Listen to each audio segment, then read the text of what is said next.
This is the Brave New Coin Crypto Conversation, hosted by Andy Pickering.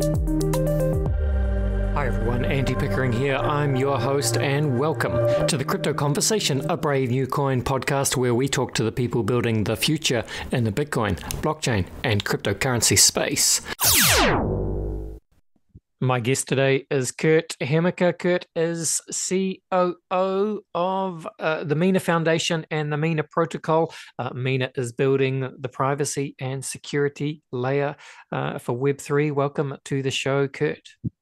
Hey, Andy. Thank you. It's a pleasure to be here and be able to speak with you and your listeners. Thank you for the opportunity. You are very welcome, Kurt. It is a pleasure to have you here. We'll do what we do at the beginning of the show, Kurt. I'd love to just hear a little bit about your story, who you are, and what you've been doing in the lead up to getting involved with the Mina Protocol. Oh, great. Thanks. I'll give you sometimes I go through it pretty quickly. I'll try to do that, but I'll give you the full story because without dating myself too much, I've been around from Web 1 to Web 2 to Web 3. And if you ever remember that famous speech from Steve Jobs at the Stanford commencement speech, and I think it was in 2005, and he said you can't connect the dots looking forward, but you can only connect them looking backward. And then he went on to say you have to trust that somehow the dots connect in your future, and you have to trust in something, your gut, your destiny, life, karma, whatever. I almost feel like the dots created a railroad track directly to where I'm going. This feels like the place I'm supposed to be right now, and everything definitely led up to this. So my background is I studied computer science. I have a bachelor and a master's degree in computer science and focused on graph theory. And my first job out of school, I was developing firmware for encryption firmware for the U.S. Air Force, and left that to go work in Wall Street for, actually at the time, British Telecom, and providing packet-switched networks to Wall Street and financial institutions, so moving large chunks of financial data around. That role morphed into working in Switzerland when the Swiss telecoms market liberalized, much like AT&T split up.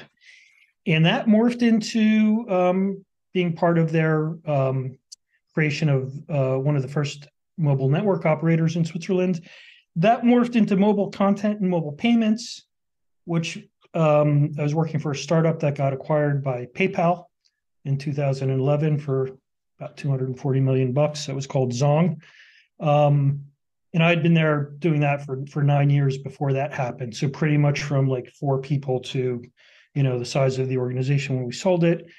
I stayed at PayPal for just under 7 years. And again, so very focused on payments, working with mobile network operators and PayPal.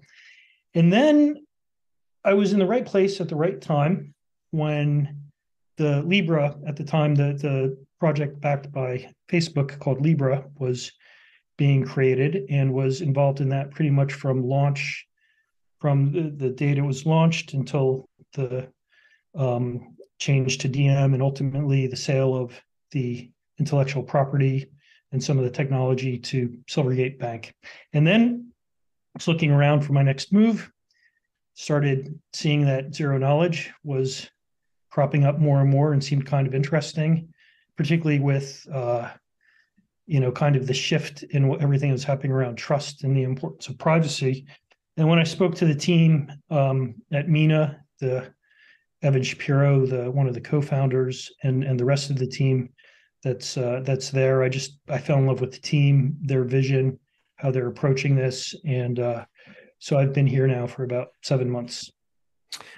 Very nice. Thank you for that, Kurt. And I knew you'd spent time at Facebook. I think your title was head of business operations for Facebook's DM, formerly Libra project, right? And I did leave that out of the intro, hoping you'd bring it up. And I reckon we'll circle back to it because it's always just interesting to talk about that stuff, and also just. Yeah, I mean, it's a strange time in the world for let's just say big for tech in general at the moment. All these big companies like Facebook, Twitter, or Meta, as we call them now.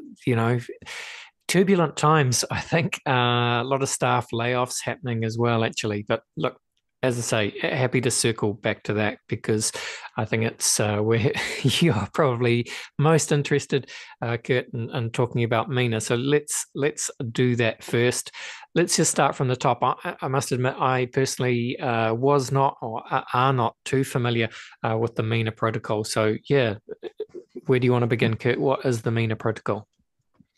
Oh, great. Good question. Well, I'll answer that question and also maybe first explain some of the things, some of the organizations around it. So, please.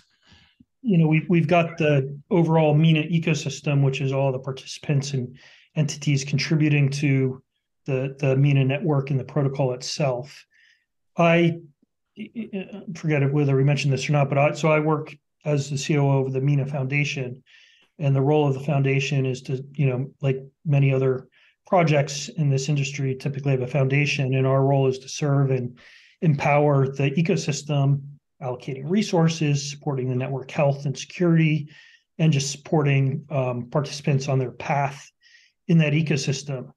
And then we have the actual protocol itself, which is the underlying blockchain protocol on which applications can be built. And of course, the protocol has its own token, and that's used it's called the Mina token, and that's used to incentivize network participation and, the path for creating a secure and democratic future for Web3.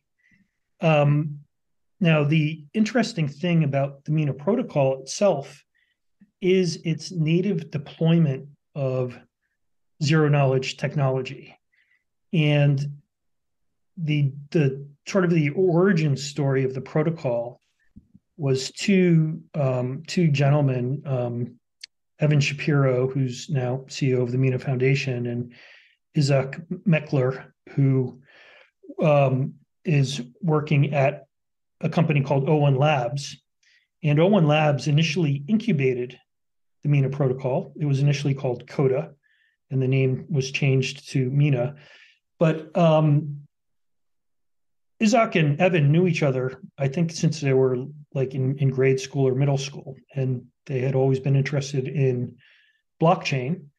Then Isaac went on to do a PhD in quantum cryptography at Berkeley, and Berkeley is actually ground zero for zero-knowledge technology. It was first, I think, created in the 1980s. So strong sort of foundation in zero knowledge itself from Berkeley. And then Evan did a master's degree at Carnegie Mellon, and the two met up again in California. And having always dabbled in blockchain, one of the things they noticed was that as time goes on, the sizes of blockchains are just getting increasingly large, particularly with Bitcoin and Ethereum. And that poses an issue because as the size of the blockchains increase, all of a sudden you need specialized servers, very expensive servers, to be able to capture, download, re-execute the state of the blockchain and basically run a node on the chain. And the reason why that becomes an issue is all of a sudden, not everybody can do that.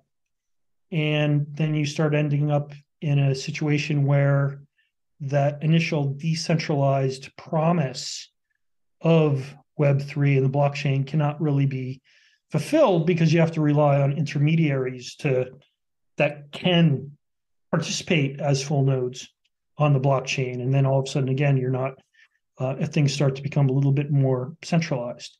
And again, the importance for decentralization is not just for decentralization's sake. It really, the more decentralized the system becomes, the more robust, secure it becomes, or if you're a Nassim Taleb fan, more anti-fragile that it becomes. And anyway, so they noticed this was happening, and they kind of figured out that they could use zero knowledge proofs to take snapshots of the consensus, the consensus transactions on a blockchain, and use that to provide a super small instance that provides the complete state of the blockchain wrapped up in a zero knowledge proof. And then combining that with, if I might be getting a little technical here, but they can also provide some account information there as well with a hashed Merkle tree. For some of the listeners who are probably familiar with that will know what that means. And what that results in is that you have this full state of the blockchain plus some account information contained in a really small instance, less than 22 kilobytes. So with that, anybody could run basically a node on the blockchain and have the full capability of a node on the blockchain, the full power of participating on a blockchain. And that kind of thing, eventually you can run that in a browser, obviously on a mobile device. You could imagine that in the world of the Internet of Things. And the one of the things that's really exciting, I think, about this, Andy, is first of all, the team zero knowledge seems to be like one of the flavor du jour, right? There's a lot talked about it now, and initially it was about scalability, and now it's also a lot of it is around privacy. But anyway, the team at Mina have been doing this for a long time. I think they're ahead of the curve in terms of some of the other projects working on zero knowledge. And they've mastered the art of infinite recursion, so that the ability to keep that blockchain, that instance, a constant size, is used by infinitely recursing the proof. So you basically have a snapshot within a snapshot within a snapshot.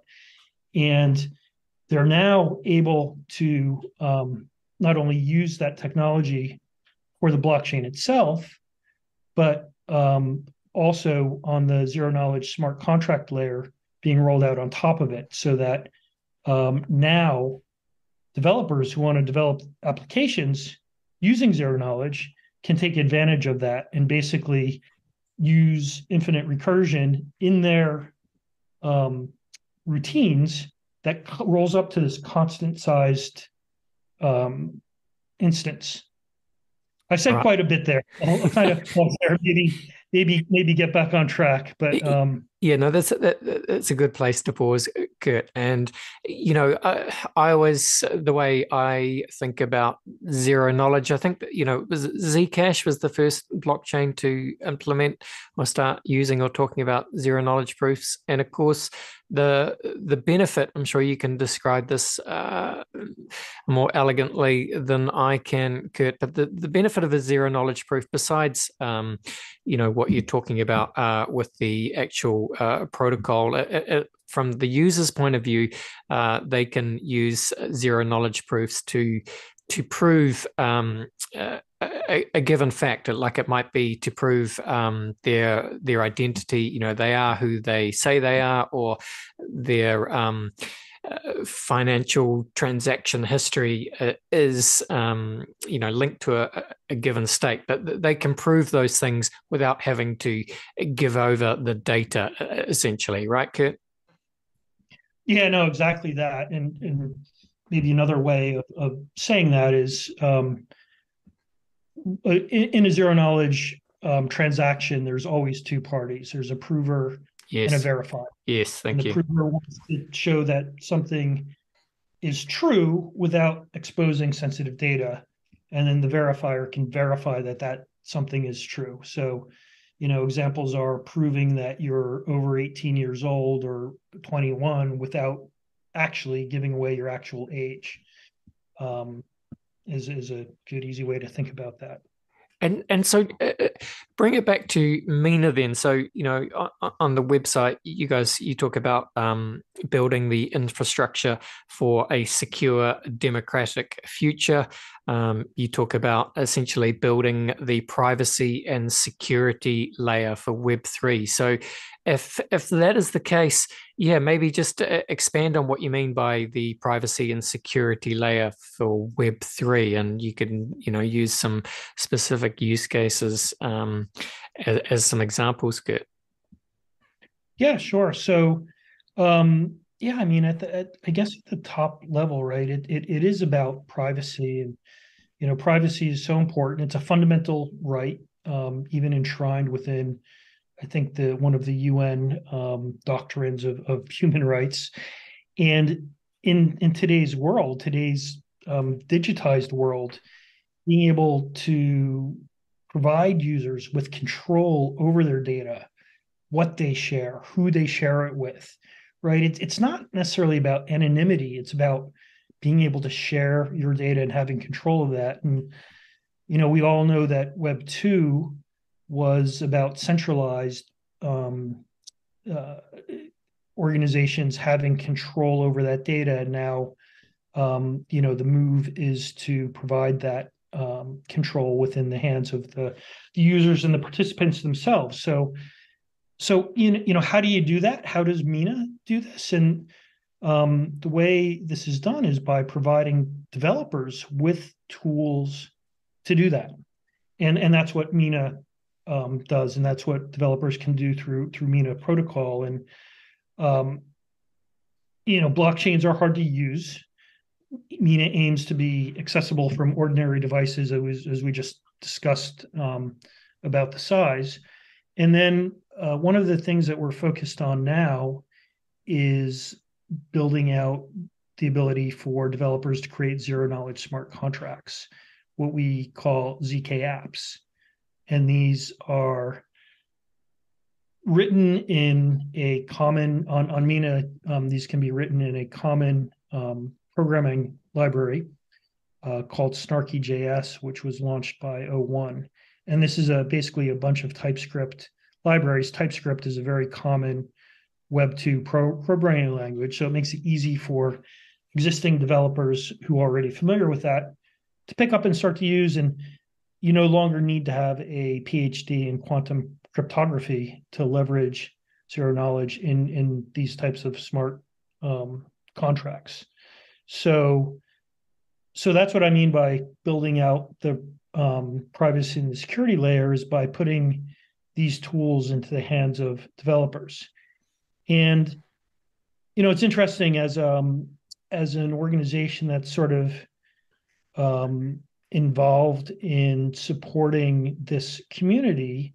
While certainly folks like myself and others, we definitely have you could always think a lot of potential use cases and ideas, but ultimately, we want to enable the playground and for people to come in and developers to come in. And we actually don't, know what all of the wild and wonderful things that can be built upon it. And I think, we're at this interesting time in the market where, in terms of finding that product market fit, a lot of it is about experimentation. And, we've all seen the typical, I think it's the Gartner hype curve, right? Where you've got the massive hype, and then the hype goes down, and you find the native kind of the sustainable sort of value propositions and out of the box phase. So I think we're still in the experimentation phase. But saying that, like, there's a couple of really exciting things, I think, certainly, that I'm super excited about.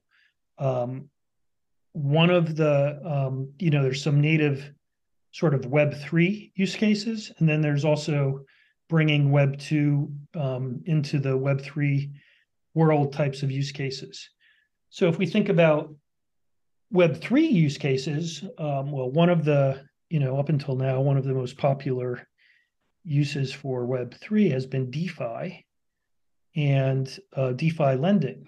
But typically, these lending protocols and platforms rely on over collateralization, which means that if you want to borrow money or crypto, you need to have more crypto in your wallet than you want to borrow, or at least enough. And that kind of defeats the purpose of lending. So one of the things you can do with zero knowledge proofs is create a zero knowledge proof of not only of your crypto wallet, but you could pull in maybe a zero knowledge proof of your traditional financial data. And then, of course, depending on the risk model and the collateralization model of the protocol, but you can prove to that service, that that you're worthy of the credit, and without exposing the actual amount that you have, but just that you've satisfied their credit requirements. So that's an interesting use case. It might even be able to provide some incremental kind of boost to the DeFi lending business. Another case in Web3 is what we call zkKYC. And if you think about it, a DeFi protocol that doesn't want to KYC and shouldn't have to KYC its users, but again, does not want to provide services to entities that might be on a sanctions list or prohibited list. So one way that can be done is making a zero knowledge proof from a authorized credential provider that's associated with a wallet, so that when funds come in from that wallet to the DeFi protocol, all that needs to be provided is a zero knowledge proof saying, hey, these funds are coming in from a wallet that's gone through KYC. This is not an entity that's on a sanctions list anywhere. And at least, again, that's not regulatory compliant, but it definitely provides more comfort for a DeFi protocol that hey, they're not letting bad actors into their system. And so I think there's also a discussion to be had with regulators about best practices here, and how do you as you see, there's a lot of discussion about regulations now, right? Well, Kurt, yeah, you're exactly right. There's a lot of discussion at the moment, and you can particularly in the US. And look, Kurt, I'm sure you'll be watching this with interest, and you'll be very familiar with this. What can happen, of course, with your time spent at Facebook over the Libra/DM project, which, I don't know, I'm sure your perspective on it may vary compared to the kind of the mainstream media narrative, but the simple headline would be that, too much regulatory focus made that mission non-viable is how I would put it. We'll come back to that, but what do you think? Is there a simple way forward for, let's say, the DeFi problem, right? Because the promise and potential of DeFi, of course, is that, it's really simple open finance. Anyone can use these protocols from anywhere in the world, doesn't matter who they are. But that is the dream. Of course, it's probably not going to be that simple. Is there a middle ground? Is a middle ground possible?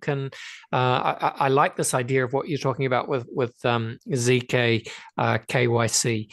I know it's a huge knotty problem, but interested in your perspectives. So I think there's a discussion to be had, and I think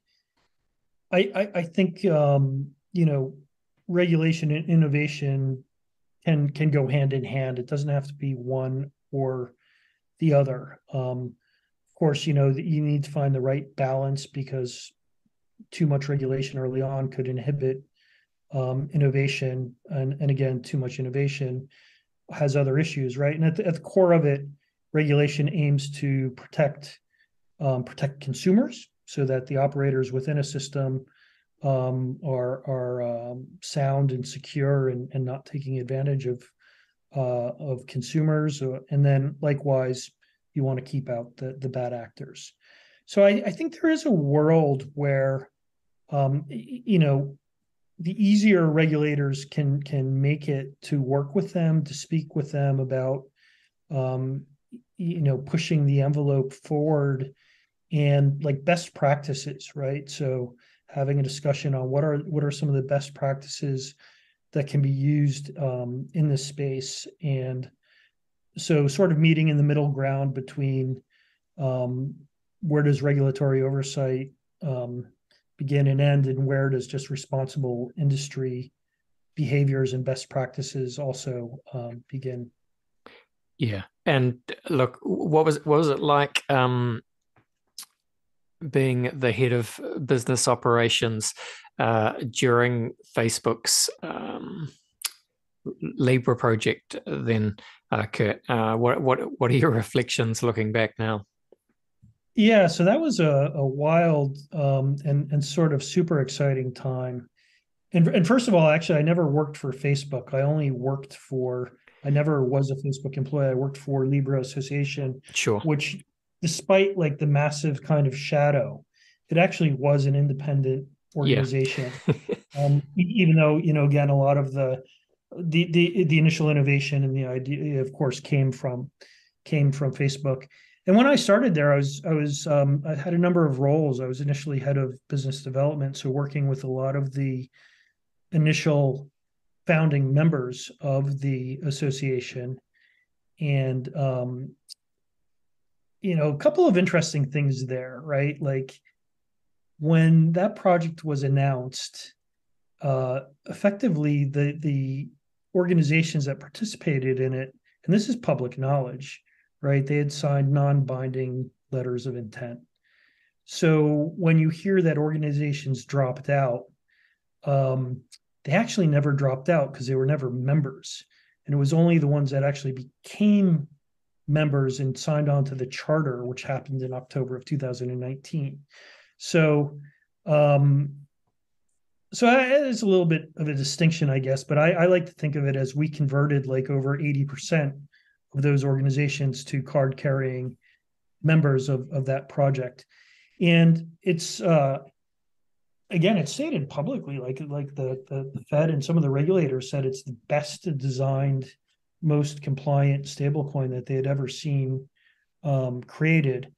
I think like many things, Andy, it was just a question of timing, coupled with, unfortunately, who was the messenger behind it. And one of the first meetings or sessions they had with Congress, I'll never forget when David Marcus, who was running the project at Facebook at the time, was in front of Congress. And I think one of the questions was, they asked him, how should we regulate this? And he responded very diplomatically and elegantly, but he basically was like, well, it's not really up to me to tell you how to regulate this, right? Like, so they didn't really, there wasn't consensus between which federal organization should regulate this. Should it be the SEC? Should it be the Fed? Should it be, where does that go? Should it be the OCC? Should it be commodities? Should it be regulated at the states? So, I think, again, I'm not the only one to say this, but it just took the industry by storm. I think it accelerated the discussion around the world. There was a really interesting article.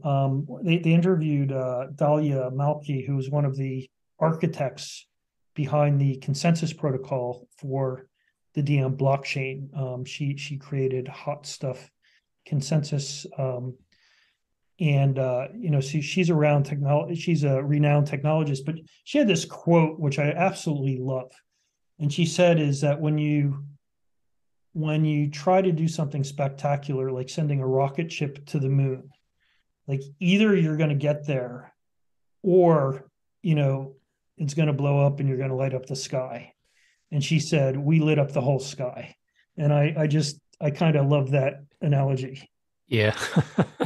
I enjoyed that. Thank you, Kurt. And you're right. I mean, I love the example of, David Marcus appearing before Congress, and whoever the Congress person was, asking David, how should we approach this? And we've seen this happen multiple times. You think of the time multiple times Mr. Zuckerberg has been in that situation, and various politicians have had to ask fairly awkward questions. And obviously the same thing has happened multiple times with any of the crypto hearings. And I think it speaks to the problem really with Politicians that simply, I don't know, they're distracted. They're not tech people. They certainly don't understand how a decentralized, censorship-resistant blockchain protocol is supposed to work and what the supposed benefits of that might be. So, yeah, it's a little bit depressing when you put put it all in that kind of context. And the other, yeah, speaking of, trying to build a rocket and either going to the moon or exploding. Fascinating to see this happening with Mr. Elon Musk at the moment, who, of course, is very capable of building rockets that can go to the moon and beyond. But he seems to be blowing up on the world stage at the moment. I don't know if you follow what's happening on Twitter. I'm not sure if you're on Twitter, but again, this just speaks to one of the problems with these big tech platforms. Man, Twitter is a melting pot at the moment, Kurt. No, absolutely. Yeah. I mean, you can't avoid not following it, right? But super interesting. And, it's interesting. There's been a lot of chatter in the Twitterverse also, people suggesting that we should be reaching out to Twitter directly because there's a great use case for if you want to have a verified account to actually wrap that up in a zero knowledge proof and that you can prove that that is a verified account. And so it might be a little bit too early to have that conversation until the dust kind of settles there, but that's definitely something that I think would be awesome. Absolutely. All right. Well, let's finish off this part of the podcast and then we'll come back. We'll have some fun. We'll finish off by running you through the very famous Crypto Conversation hot take round. But before we do that, Kurt, just for anyone who wants to follow you on Twitter, I assume you have your own account. Tell us what that is. And for people that want to learn a little bit more about the Mina Protocol, the Mina Foundation, how you guys are building out the privacy and security layer for Web3 using zero knowledge proofs, where should people go? Great, thanks. Yeah, a couple of call outs actually, if you don't mind. One is I would love to pick up Twitter followers, and you can get me at KHEM on Twitter. And then, of course, for the Mina Protocol, you can get on Twitter at Mina Protocol or on the Mina Protocol website, minaprotocol.com. And I guess a couple of things for we're launching something called starter grants, so to serve as seed funding for any community members interested in making larger contributions to the ecosystem, but they need resources to get started. And anyone interested in that could head over to the zkApps developer channel on Mina Protocol's Discord for more info. And then we've also been running a lot of in-person developer meetups around the world. And the next one is, the next community meetup is in Bangalore, India on December 1st, and everyone is welcome, whether they want to learn how to build on zkApps or just want to hang out with the community. And on the minaprotocol.com website, there's a place to sign up for that. As well, if people look at the bottom of the website, the zkApps beta test builders program, or the beta test program, as we're preparing to launch our zkApps functionality onto our mainnet. So thanks. Fantastic. A lot of places to check out. Absolutely. All right. Thank you, Kurt. Let's go to a very quick break and then we'll come back with the very famous Crypto Conversation hot take round. For crypto indices and benchmarking, Brave New Coin's powerful indexing engine can calculate high-frequency intraday and end-of-day indices for a wide range of index products. Brave New Coin's custom indices team delivers experienced consultancy, premium data, and trusted calculation. Contact BNC today to find out more. All right, we are back, and I'm with Kurt Hemmicker. Kurt is COO at the Mina Foundation, stewarding the Mina Protocol into a private and secure Web3 future. Kurt, I like to finish each Crypto Conversation podcast with a quick round of rapid-fire Crypto Conversation hot takes. Are you up for it? Sure. I'm not trying to know what this is, but let's go for it. It's all good, Kurt. I'm just going to run some questions at you, and you're a good talker, you're a good thinker, so this should be fun. But yeah, rapid fire, hot take style answers is what we're looking for, but no right or wrong way to do it. Question one for you, Kurt. Where would you say that you sit on the Bitcoin maximalist to multi-chain opportunist spectrum? Probably where I sit with most things, centrist.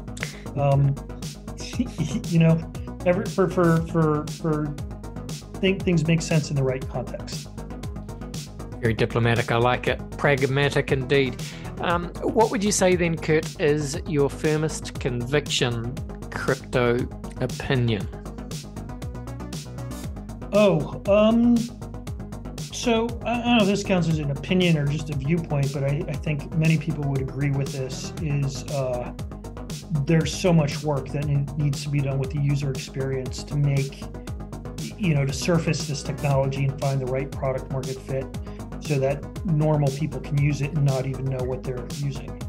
And that's I couldn't agree more. That is kind of the problem with crypto. If that's the case, then Kurt, Bill Gates famously said that we tend to overestimate what we can accomplish in 2 years and underestimate what we can accomplish in 10. Right. So, with that in mind, and this perhaps you can tie in the kind of the UI UX problems. But what does Web3 start to look like in 10 years' time?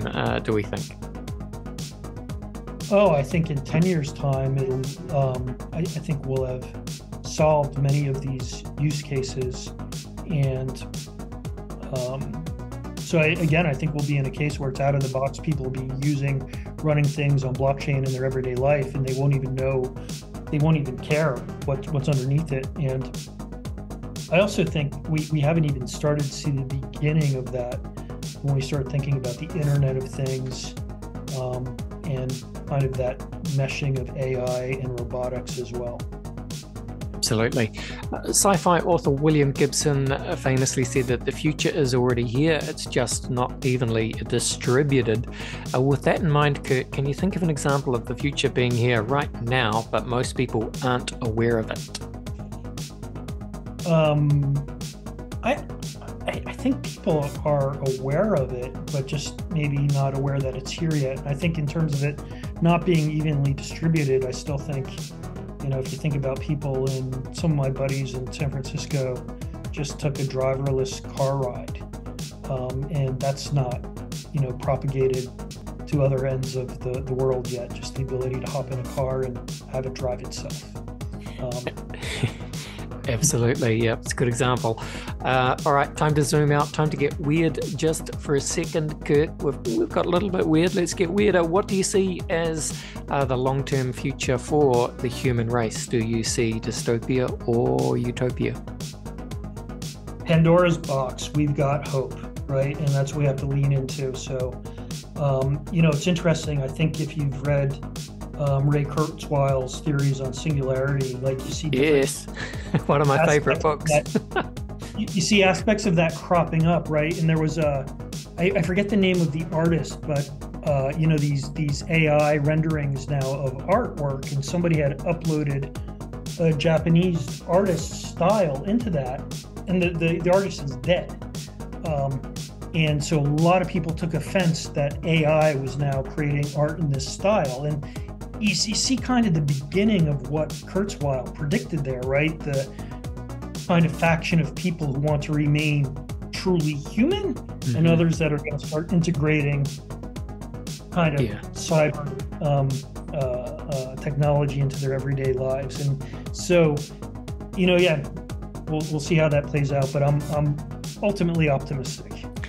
I'm with you, Kurt, and I think it's a great example, actually, kind of bringing that the exploding AI art movement and kind of linking that to Ray Kurzweil, because he did talk about, as much as he famously predicts the singularity be around 2045 when humanity does invent smarter than human AI, and we get that explosion point beyond which we can't imagine. But yeah, AI art, it is the kind of early stages of that, where it's kind of human creativity and imagination being enhanced by technology and making all sorts of things possible. Whether Ray can bring his father back, that was one of his goals, of course.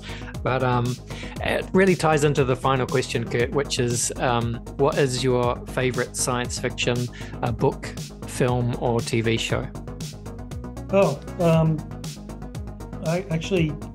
always, there's a couple of things. One is it's always hard to pick the most favorite of anything. There's so many good things. But I really love the first Matrix. Not a huge fan of the second two.